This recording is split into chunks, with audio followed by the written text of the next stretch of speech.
বিশ্বকাপ বাছাইয়ের ম্যাচে চলতি মাসের শেষ দিকে আর্জেন্টিনা ও উরুগুয়ের বিপক্ষে মাঠে নামবে ব্রাজিল। এই দুই ম্যাচে স্কোয়াডে জায়গা পেয়েছেন নেইমার।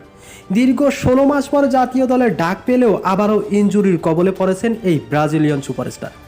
সোমবার 10 মার্চ উরুর চোটের কারণে পাউলিস্তা চ্যাম্পিয়নশিপের সেমিফাইনালে করিন্থিয়ান্সের বিপক্ষে খেলতে পারেননি নেইমার, যার মাসুল দিতে হয়েছে সন্তোষকে।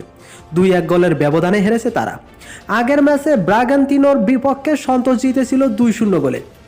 ওই ম্যাচে বাম পায়ের উরুর মাংসপেশিতে হালকা টান লাগে নেইমারের, যে কারণে অস্বস্তি বোধ করায় করিন্থিয়ান্সের বিপক্ষে মাঠে নামতে পারেননি তিনি। সাইড বেঞ্চে বসে বসে দলের হার দেখতে হলো তাকে।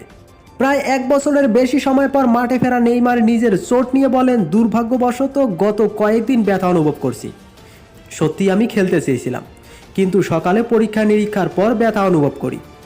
সাফল্যমণ্ডিত ক্যারিয়ারে বার্সেলোনা ছেড়ে 2017 সালে পিএসজিতে যোগ দেন নেইমার। এরপর থেকেই মূলত নিয়মিত তাকে চোট ভোগাতে থাকে।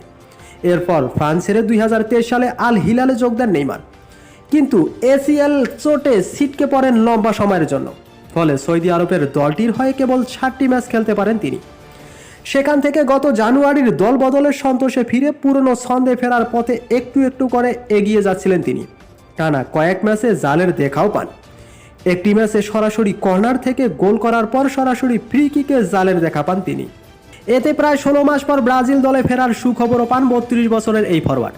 এ মাসেই বিশ্বকাপ বাছাইয়ে কলম্বিয়া ও আর্জেন্টিনার বিপক্ষে খেলবে সেলেসাওয়ারা। এই ম্যাচ দুটিতে নেইমারকে পাওয়া নিয়ে এখন অনিশ্চয়তা দেখা দিয়েছে। তো শেষ পর্যন্ত এই দলে কি খেলতে পারবে নেইমার, সেটা অবশ্য দেখার অপেক্ষা। তো নেইমার সম্পর্কে মন্তব্য থাকলে অবশ্যই কমেন্টে জানাবেন। সবাই ভালো থাকবেন, সুস্থ থাকবেন, আল্লাহ হাফেজ।